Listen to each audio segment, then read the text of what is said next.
check to Carlos Slim.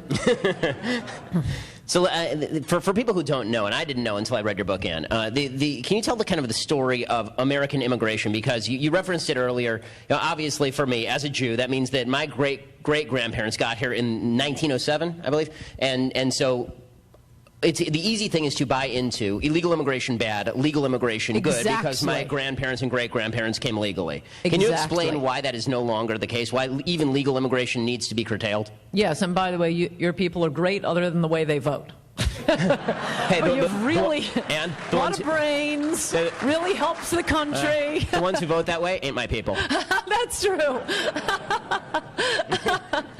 Well, it used to be, as Ben and I'm sure his grandparents are an example, pre-1970, immigrants were, as any immigration policy would require, better than us. That's what we want. We want immigrants way better than us. Immigrants pre-1970 were more educated, made more money, bought more houses, and 30% of them went home. Just take that fact alone. 30% of them couldn't make it and went home. We looked out across the world and skimmed the cream from the rest of the world. Unfortunately, the 1965 Act came at the same time as the Great Society programs, when America was transformed into a massive welfare state. Well, that is obviously going to change not only the sort of immigrant you're getting, the 1965 Act did that through a series of complicated rules to bring in people from cultures as different from ours as possible, and as poor as possible, because again, they'll work for the rich and they'll vote Democrat. Nobody goes home. Why would anybody go home? Go on welfare. And they are voting 8-2 for the Democrats. So what do we do about the H1b visa issue? Because you talk about this, because Ted Cruz is very good on immigration, except for, legal, according to you, legal immigration and H1b visas. H1b visas are high-tech visas for people who don't pay attention to this stuff very closely. So can you explain the problem with the H1b visa process and why even that needs to be curtailed according to your book? Yes.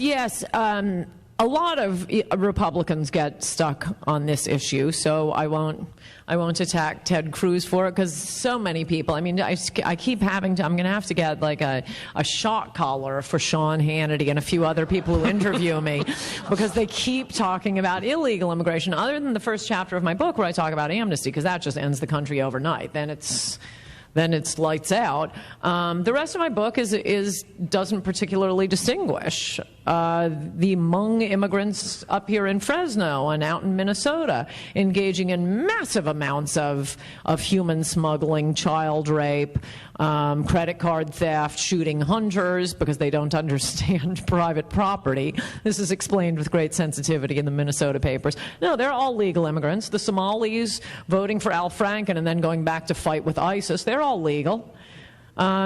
No, we are talking about the legal immigrants coming in, and the H-1B visas in particular are the ones that most Republicans have a soft spot for, mostly because we are lied to about, there's just so high IQ, they have such gigantic brains. Incidentally, the only time I mention IQ in my book is to quote the ones who want the cheap labor on the H-1. They have such high IQs. It's just stunning.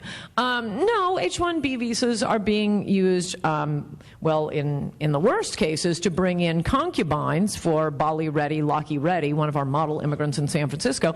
He bought 12-year-old girls from their parents for sex, brought them in on H-1B visas. One died. This happened, I don't know, it's in the book, like 2001, 2002. I follow the news very closely. When I came across this, I called up my friends, many of whom also follow the news closely, and said, hey, did you hear about this case in San Francisco? An Indian immigrant bringing in 12-year-old girls he had bought from their parents for sex, which ended up sex with all of them at once.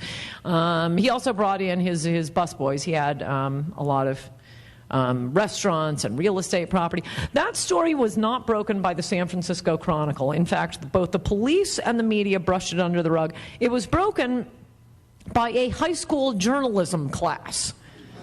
They had not yet attended Columbia Journalism School and did not know. No, it's against our journalistic practice to report facts that are unpleasant about our model immigrants. So he's bringing in, busboys, janitors, and concubines under the H1b.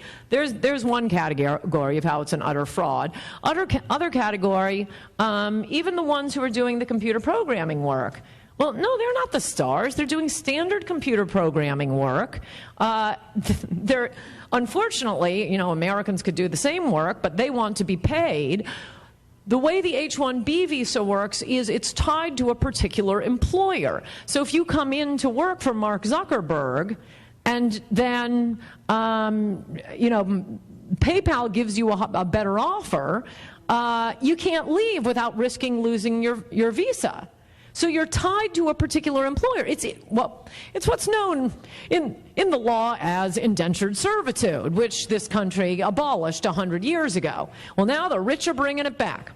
And, we keep telling college students, oh, you got to major in one of the STEM fields, science, technology, engineering, math. Well, no, the STEM graduates, American STEM graduates, half of them are not employed in STEM fields. And their salaries haven't gone up for a decade now. Why? Because Bill Gates and Mark Zuckerberg are bringing in the computer programmers who can do regular. They just type away in their little cubby holes for 12 hours, collapse, go home, and go to sleep. It is just a scam for the rich. Well, on the free trade side of that, there could be a counter-argument.